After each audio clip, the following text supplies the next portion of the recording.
My name is Dale Pruitt. I'm a butcher, third generation. Same shop my grandfather opened on Main Street in Dodge City, Kansas. I wake up at 4:30 every morning, drive 16 miles of flat nothing to get to the shop, and I'm elbow deep in chuck roast by 6. That's been my life for 32 years. I'm telling you that so you understand. I am not the kind of man who imagines things. When my Uncle Herb died in March of 2014, he left me his house. Not a sentimental thing. I was the only blood relative still living in Ford County, and the state of Kansas was not going to let a paid-off 3-bedroom sit in probate forever. I didn't need it. I had my own place. But the lawyer said the taxes alone would eat me alive if I didn't at least occupy it. So I started driving out there on weekends to sort through Herb's things. The house sat about 4 miles east of Spearville, which is already the middle of nowhere. Then you go 4 more miles into the wheat. Flat in every direction. On a clear day, you could see weather coming from 60 miles out, which sounds useful until it isn't. I want you to picture the particular silence of that place. No trees, no traffic, just wind moving through dry grass, and the occasional truck grinding down Highway 283. The first package showed up on a Saturday in early April. I pulled up in my F-150, and it was sitting on the porch. A brown cardboard box, maybe 18 inches long, sealed with clear packing tape. No shipping label damage, no moisture warping.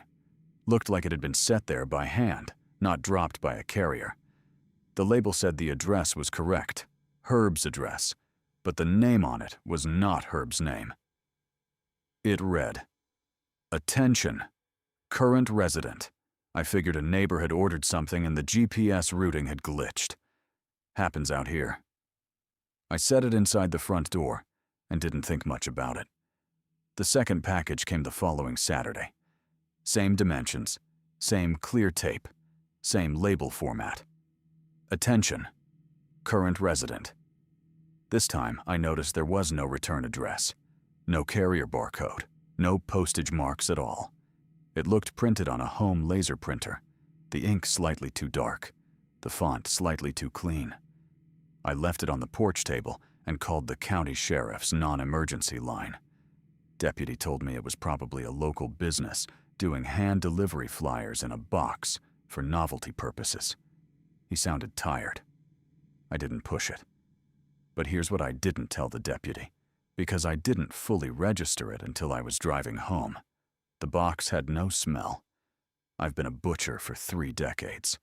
I am acutely, professionally sensitive to smell. Cardboard has a smell. Packing tape has a smell. Even an empty box smells like somewhere it's been. This box smelled like nothing, like a pocket of air that had never touched anything. The third package was waiting for me 2 Saturdays later, except this time it was inside. I had locked the door. I am certain of this the way I'm certain of the weight of a ribeye in my hand. It's not memory, it's muscle certainty. The deadbolt was still locked when I used my key. The package was on Herb's kitchen table, and beside it was my coffee mug from the previous week, which I had left in the sink, now sitting clean and upright next to the box, like someone had washed it and set it out for me. I did not open the box. I took photographs on my Samsung Galaxy S4. This was 2014, remember? The thing felt like a miracle in my hand still. And I emailed them to myself, then forwarded them to the lawyer handling Herb's estate, a woman named Gloria Tench. I explained the situation. She responded within an hour. She said she'd reached out to a property services contact to check the premises. She said 3 people would come by the following Saturday to do a walkthrough and assess whether there had been unauthorized entry. Saturday came. I was there at 9 in the morning. A white Chevy Suburban pulled up the dirt road at 9:15, and 3 people got out. A tall woman in a gray jacket who introduced herself as the property assessor, a shorter man in a canvas work coat who said he was the locksmith, and a heavy-set man in a plain blue shirt who said he was there to document for the estate file. I didn't catch names clearly over the wind. I showed them the package. The woman photographed it.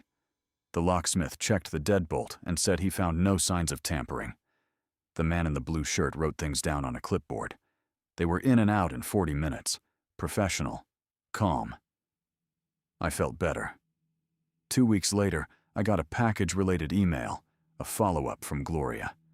I replied asking for the report from the 3 people she'd sent. She replied within minutes. She had not sent anyone. She had no property services contact.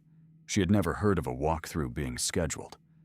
I pulled up the email chain on my phone right there in the shop, hands still cold from the cooler, and I read back through it. Her original response was there. The part where she said she'd send 3 people. I read it 3 times. Then I called her directly. She answered. I read her the email she had supposedly sent, and the line was quiet for a long moment before she said, and I'm quoting exactly, "Dale, I responded to your email asking you to contact the county assessor's office yourself. I never mentioned sending anyone." The email in my chain, the one with her name and her office address in the signature, the one that told me 3 people were coming. She didn't write it. I drove out to the house that afternoon. I did not want to. My hands were steady on the wheel the same way they're steady when I'm breaking down a carcass. Not because I wasn't afraid, but because fear and function can coexist. I've learned that. The 4th package was on the porch, larger this time, maybe 3 feet long. But more than the package, the boot prints. There were 3 sets of boot prints in the soft mud along the north side of the house, coming from the wheat field, not arriving from the driveway. From the field. They went to the kitchen window, which I could now see had a faint smear on the outer sill, like a hand pressed flat, and back out into the wheat. 3 sets, evenly spaced, like people walking abreast. I stood in that Kansas wind and understood with a butcher's clarity, a man who has spent his whole life understanding what a body can and cannot do, that whatever had stood at that window had stood very close together. Too close for strangers. Like something that moved as one thing and only spread into 3 shapes when it needed to. I called my neighbor Ray Deakins, whose farm is 2 miles west. He came over. He saw the prints. He said nothing for a while, then said, "You've been getting packages from them a while now, haven't you?" Not a question. I asked him what he meant. He said Herb had talked about it the last year of his life. Packages. 3 people who came. Herb had thought they were from the county at first, too. I have not gone back to the house.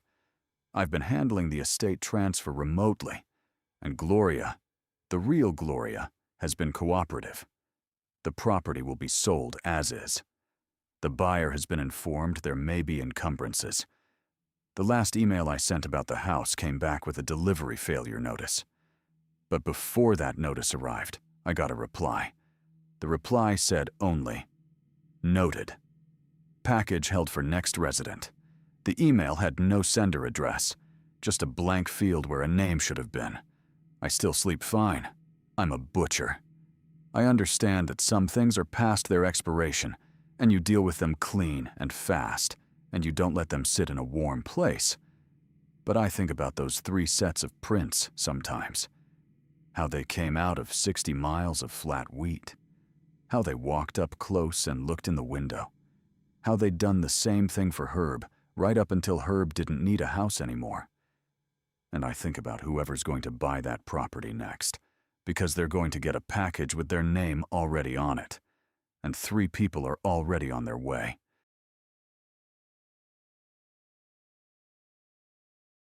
My name is Diane Mercer. In the summer of 1994, I was 41 years old, working as a cook at a seasonal agricultural camp in the Willamette Valley, about 30 miles southeast of Salem, Oregon. The camp ran from late May through early October, housing migrant workers who came up through California to pick strawberries, then beans, then filberts as the season turned. I'd been doing it 3 summers in a row by then. I knew the rhythm of the place, the 4 a.m. breakfast rush, The diesel smell of the flatbed trucks pulling out before sunrise, the particular way the fog sat low in the fields until almost 10 in the morning. That summer, we had a crew of about 60 workers rotating through, plus a handful of permanent staff like me. The bunkhouses were long, low buildings with plywood walls and single bulb fixtures running down the center. They smelled like cedar shavings, damp wool, and the mentholated muscle cream the pickers used on their hands every evening. Somebody brought a dog to camp mid-season, a blue heeler mix, medium-sized, named Rook. Nobody claimed full ownership. He just appeared one Tuesday morning eating scraps behind the kitchen and never left. The camp supervisor, a man named Gerald Fitch, said we could keep him as long as he didn't bother the workers. Rook was calm, friendly, good at staying out of the way. He slept near the kitchen door on a folded moving blanket. The first thing I noticed was small enough that I almost didn't register it. It was a Wednesday in mid-July, around 9 in the evening. Most of the workers had eaten and turned in early, because the call was for 4:30 the next morning. I was wiping down the steam table when Rook got up from his blanket, walked to the screen door, and stared out toward bunkhouse C. He didn't growl, didn't bark, just stood with his ears forward and his tail completely still, staring at nothing I could see. I stepped to the door and looked. The bunkhouse was maybe 70 feet away. One window glowed yellow. Crickets, the smell of warm grass and irrigation water. Nothing unusual. I said, "Rook, come on." And he came back and lay down. I figured he'd heard a raccoon. The following weekend, one of the newer workers, a young man named Felix, who'd come up from the Central Valley, asked me at breakfast if anyone had been assigned to Bunk 11 in Bunkhouse C. I told him I didn't handle assignments. That was Gerald's job. He nodded, but he looked uncomfortable. He said he'd woken up at 2 in the morning because it sounded like someone was sitting on the bunk frame across from him. That specific metallic creaking sound. But when he turned on his flashlight, the bunk was empty and made up tight. He said the pillow looked dented, like someone had just been lying there. I told him the bunk settled in the heat. He nodded like he wanted to believe me. I found Gerald the next morning and asked, casually, about Bunk 11. Gerald got quiet in a way I wasn't expecting. He said that Bunk hadn't been assigned this season. I asked if it had been used last season. He said he didn't remember and walked away before I could ask anything else. I let it go.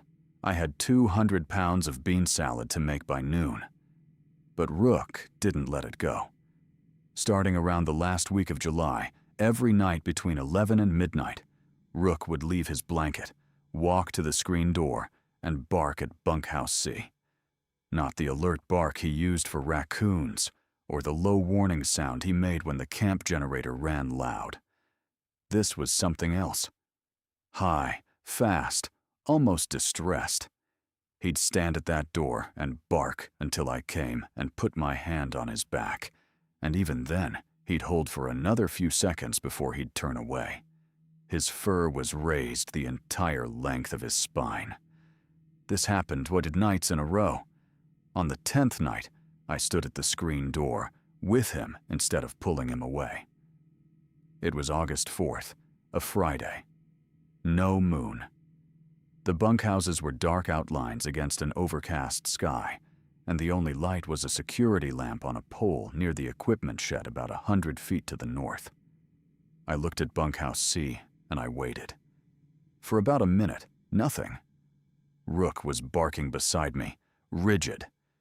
Then the window of Bunkhouse C, the one that always had a light on, went dark. Just switched off. And in the 3 or 4 seconds before my eyes adjusted, I saw something in the window. Or I thought I did. A shape at the glass. The right size and proportion for a person standing close to the pane, looking out. No features I could make out. Just the outline. The mass of it. Then my eyes adjusted, and there was nothing there. Dark glass. I stood there for a long time. Long enough for Rook to stop barking and press himself against my leg. The next morning, I went to Gerald and told him what I'd seen. He was quiet for a long time, looking at his coffee mug. Then he said, there was something I should know, and he told me that in the summer of 1991, 3 seasons back, a worker named Thomas Beaumont had been found dead in Bunk 11. Heart failure, officially, though Thomas had been 34 years old, and the camp nurse had noted he looked badly dehydrated, despite the fact that other workers said he'd been drinking water all week.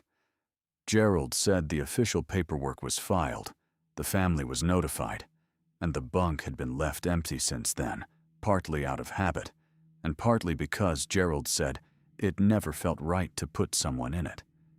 I asked him why he hadn't said anything when I asked before. He said he didn't want to spook the crew.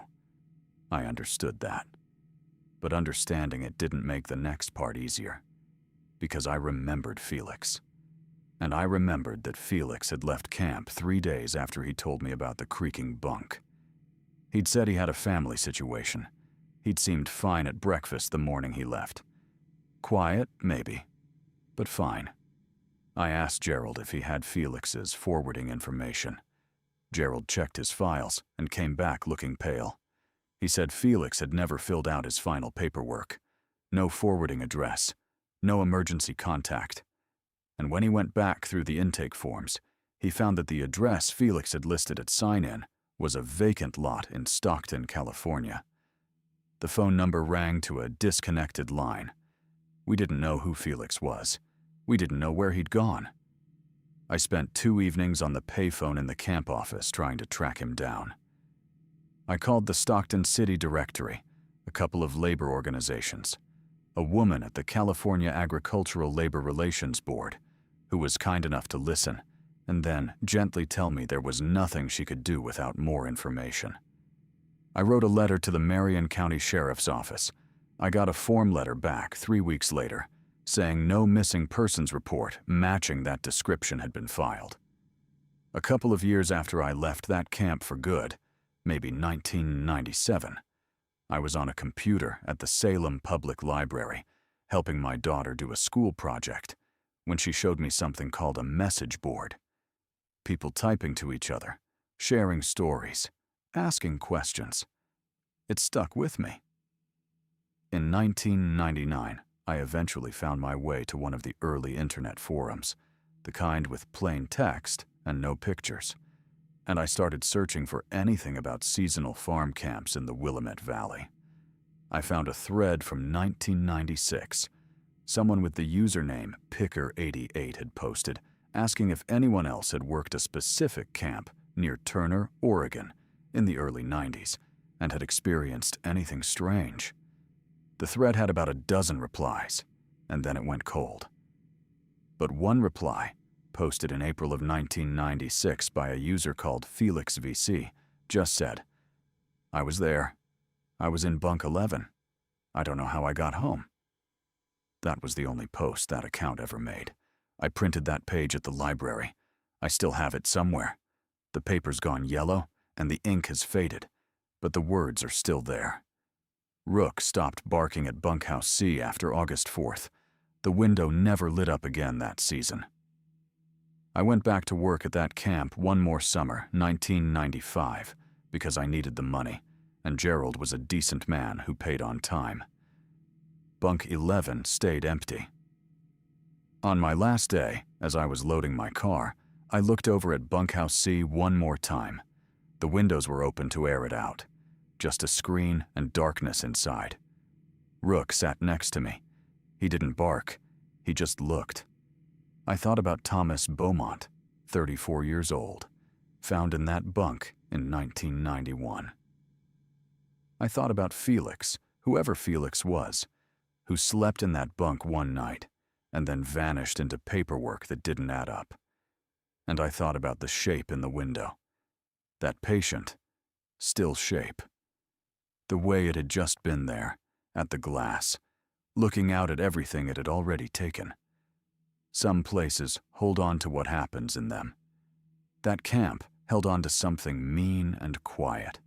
the kind that doesn't announce itself, the kind that just waits for whoever's tired enough to lie down in the wrong bunk. When I got home that night, I called my sister just to hear her voice. I didn't tell her why. Felix's forum account was created the same week Thomas Beaumont died.